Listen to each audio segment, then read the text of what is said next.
নির্ধারণ করে হাদিয়া গ্রহণ করা কিংবা পারিশ্রমিক গ্রহণ করা।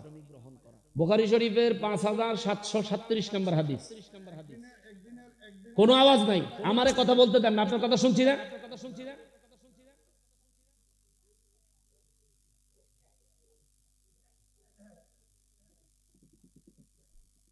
বুখারী শরীফের 5737 নম্বর হাদিস। মোবাইলে কারো অ্যাপসে যদি হাদিস থাকে, হাদিসের অ্যাপস থাকে, বাইর করেন দেখেন, বাংলা অনুবাদ দেখলে বুঝবেন। এই হাদিস দিয়া মসজিদের ইমামের বেতন নির্ধারণ করা হয়েছে। এই হাদিস দিয়া মাদ্রাসার শিক্ষকের বেতন নির্ধারণ করা হয়েছে। যদি এই হাদিসের হুকুম থেকে বক্তাদেরকে বাদ দেন, ইমামের বেতন বাদ, মুয়াজ্জিনের বেতন বাদ, খাদেমের বেতন বাদ, মাদ্রাসা শিক্ষকের বেতন বাদ।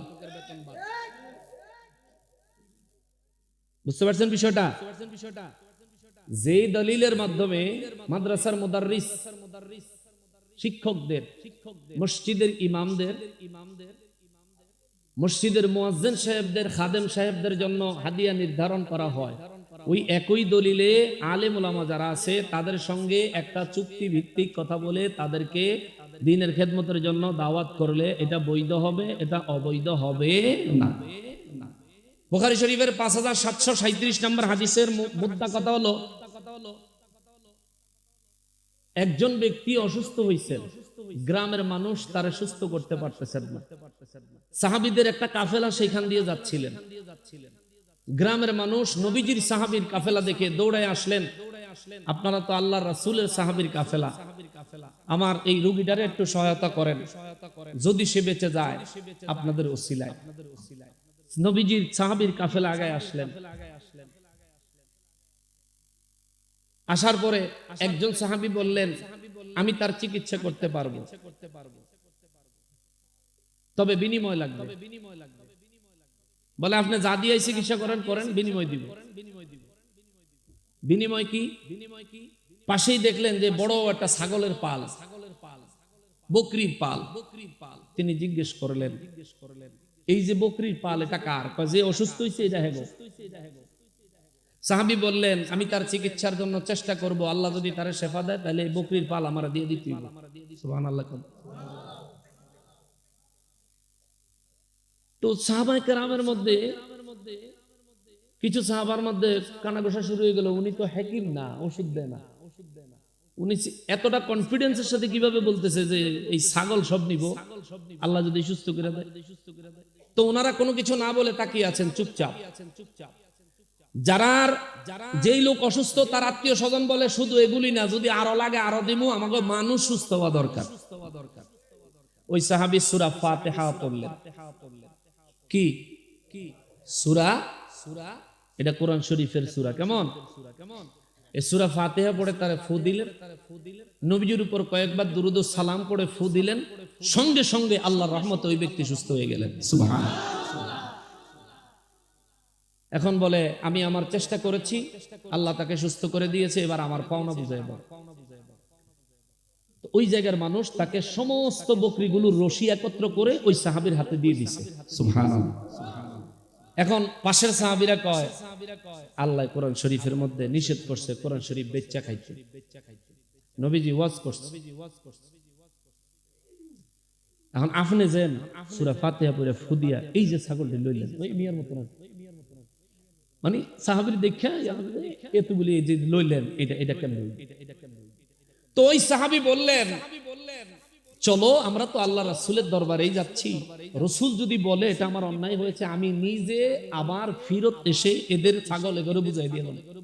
সুবহানাল্লাহ। সাহাবায়ে কেরামদের মধ্যে আর তর্ক বিতর্ক না করে সবাই চলে গেলেন রাসূলের দরবারে ফয়সালার জন্য।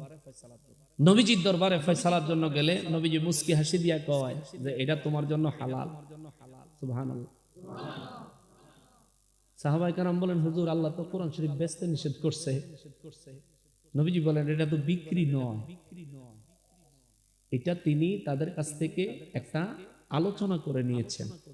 আমি কাজটা করব, আল্লাহ যদি শেফা দেয় আমাকে এই জিনিসটা দিবা। শোনো, বুখারী শরীফের 5737 নম্বর হাদিসে মোবারকের একেবারে লাস্টের লাইনে নবী বলেন, কেউ যদি চায় আল্লাহর কোরআন দিয়ে কারো চিকিৎসা করে কিংবা কারো জন্য উপকারী কোনো কিছু করে যদি এটার বিনিময় হিসেবে সে কিছু নিতে চায়, তার যত ইচ্ছা তত সে নিতে পারবে, যদি দেনেওয়ালা স্বেচ্ছায় রাজি হয়। এবার মাহফিলের হাদিয়া আমারে ফোন করছেন, আমি চাইছি আমারে দি ভাই, হ্যাঁ গো মাহফিল তো চাই নাই, মুজাহিদি ভাই দাওয়াত দিছে, মাঝি কি মাঝির কাছে তেনা ভাড়া চাইয়া লয়ও কোন গাড়িওয়ালা, এক গাড়িওয়ালা আরেক গাড়িওয়ালার থেকে ভাড়া নেয়, তো ফোন দিছে মুজাহিদি সাহেব প্রোগ্রাম রাখতে হাদিয়াটা দিয়া যা দেওয়ানের দিছে। কালকেও কথাবার্তা হইছে এই বিষয়ে। মুজাহিদি সাহেবের উপর আমার কমপ্লেন নাই, আমার উপরও মুজাহিদি সাহেবের কমপ্লেন নাই, আশা করি কর্তৃপক্ষ আপনাদেরও কমপ্লেন নাই। তাইলে এটা একটা সন্তুষ্ট চিত্তে একটা বিনিময় আদান প্রদান হয়েছে। অতএব এটা কোরআন সুন্নাহর বাইরে নয়, কোরআন সুন্নাহর ভিতরে। এখন যদি ওই কন্ট্রাক্ট শব্দ আনেন, আপনি গাড়ি তুলেন কন্ট্রাক্ট কইরা, আপনি বাড়ি করেন মিস্ত্রিরে কন্ট্রাক্ট কইরা, আপনি মাদ্রাসা নির্মাণ করেন এই মাদ্রাসার মিস্ত্রিও কন্ট্রাক্ট কইরা কাজের মজুরি নেয়, মসজিদ নির্মাণ করেন এটার জন্য কন্ট্রাক্ট করে নির্মাণ শ্রমিকরা টাকা নেয়, মসজিদ নির্মাণের জন্য রড সিমেন্ট ইট কিনেন যে এটারও একটা কন্ট্রাক্ট আছে, ইটের কন্ট্রাক্ট প্রতি পিস 10 টাকা 12 টাকা, এটা কন্ট্রাক্ট। খালি কন্ট্রাক্ট কইয়া কইয়া আলেমদেরকে ছোট করেন না। বহুত জায়গাত মাহফিল ও ইনকালাবের ভিতরে 2টি হান নোট ঠান্ডাইয়া দিয়া,